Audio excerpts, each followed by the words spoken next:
can or will Caleb Williams win the Heisman again and be the first back-to-back two-time winner since Archie Griffin? Can, yes, absolutely. He has the talent, he has the team around him, he has the platform, and he has the coach. Lincoln Riley has generated 3 of the last, 5 Heisman Trophy winners? I mean, it's been Bryce Young, Devontae Smith, Joe Burrow won it in there, and then you had Kyler and Baker. So that's what, 3 of the last 6? Mm-hmm. So when Lincoln Riley is coaching, and Jalen Hurts, I believe, was a Heisman finalist. Yeah, his quarterback. Yeah, his quarterback is almost guaranteed to be in the Heisman conversation, and that's amplified when you've already won it the year before. So that's the first part. Second part, was it a flash in the pan, or does he have sustainable talent? I'm going with the latter.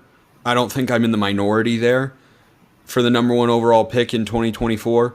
So he has that. Does he have what he needs around him? Yeah, he's got Mario Williams. They lost Jordan Addison, but they bring in Dorian Singer from USC. You have Brendan Rice. You have Michael Jackson III. Those are great receivers. A really, really good cadre of guys to have around him. And then are you going to be able to put up the numbers that you need? And the answer, again, is yes. And so the answer of will he win it is different than can he win it. The pieces are there, but you only need about 40 things to go right to win a Heisman Trophy, right? Like, you have to stay healthy. You have to be productive. Your team has to win at some sort of level. And remember, Williams was able to win it last year without winning the Pac-12 because the prior season USC was 4-8. Mm-hmm. And so Caleb Williams and Lincoln Riley going there and transforming them into an 11-1 program and playing at the level that he did was a good enough story. But not winning the Pac-12 this year and missing the college football playoff, I don't think it would keep him out of being a finalist. It could prevent him from winning it, I think. Yes, I think you're looking at the almost like Tim Tebow effect or Deshaun Watson effect. Like where you're just expecting him to play at such a high level that they have to up it even more. Is that what you're saying? Well, yes. Yeah, I mean, I see that, but I think with him it's warranted because I think the Heisman Trophy and any award now, there's a narrative component, but your team has always had to be good. Your team has always had to be relevant for the most part. And look, maybe that's why Christian McCaffrey didn't win the Heisman. Maybe it was East Coast bias. It's probably a little bit of both. That was a very good Stanford team. They won the Rose Bowl, but that was not the same as being, in the college football playoff, for instance. Right. So I think that all factors in. And, I was talking with a buddy of mine like last week about this.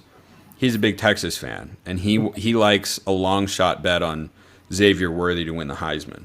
And I'm like, you can donate your money to a sports book any point in time because I think preseason Heisman bets, it's like trying to pick a winner in a golf tournament. It's a sucker's bet. I just think it is because you don't just have a lot of different guys that could win. There's so much that can change between now and the end of the season. Who had Joe Burrow on their Heisman radar in 2019? Anybody? Did you? I don't think so.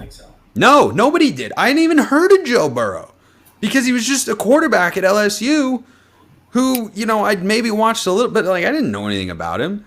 And then by the time the season comes to a close, he goes from Heisman irrelevancy to the outright undisputed Heisman Trophy winner. That's a lot of ground that you just made up there. And why I'd say, look, if I were required to bet a preseason, I don't even know if I would go with Caleb Williams. If I were required to, I don't know, Blake Corum at Michigan, but he's got Donovan Edwards there. The production's not there. Yeah, but this is why This is why I just wouldn't make that sort of bet, because so much can change and so many things have to go right for you, including, by the way, you have to stay healthy. You bring up a good point, um, and Caleb Williams seems to be the exception. Now, of course, one or two plays goes USC's way in certain games. They're in the playoff. But ever since the creation of the BCS championship game and especially the playoff, it seems like the Heisman has become the trophy that goes to the best player that is either playing in the national championship game in the BCS era or has a chance to play for the BCS championship or the national championship game since the playoff era. I mean, you've got Caleb Williams, you've got Johnny Manziel, and you've got RG3 as the big exceptions. Yeah, and so, and you make a good point. That has to be a statistical season or a performance that is exemplary. Possible, probably not for a non-quarterback, but I think when you look at what has made up Heisman winners, it's often been the best player on the best team. Mm-hmm. Like Derrick Henry won the Heisman Trophy because he was the best player on the best team. He wasn't the best player in all of college football. He was a very good one. He was not the best player. Christian McCaffrey was the best player. But guess who had more attention? Guess who's in the national championship picture? Guess who won the national championship that year, I think? Derrick Henry in Alabama.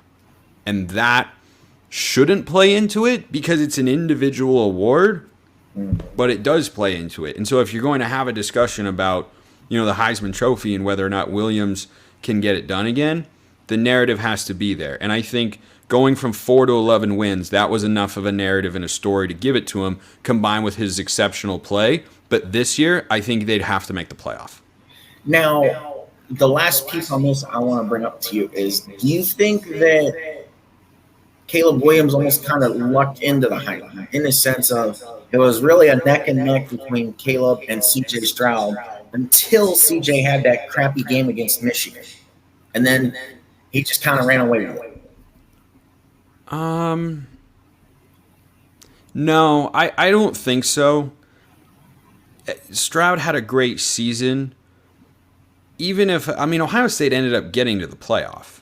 So it's not like they weren't in the national championship discussion. I think Williams was the better overall player. Mm-hmm. I'm gonna pull up their stats real quick, but I think that Caleb Williams still was a little bit better. Stroud threw for under 3,700 yards last year.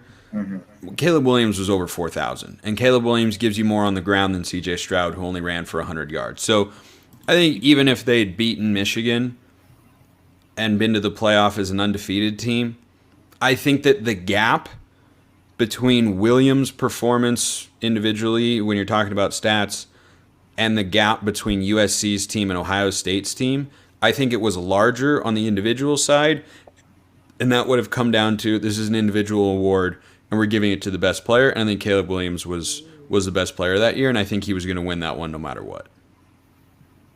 You're saying the gap was big enough, basically, even if I think there was enough of a gap between Williams and Stroud to where if Ohio State's team had done that much better and gotten to the playoff as an undefeated team, it would not have tilted the scales to overcome the gap between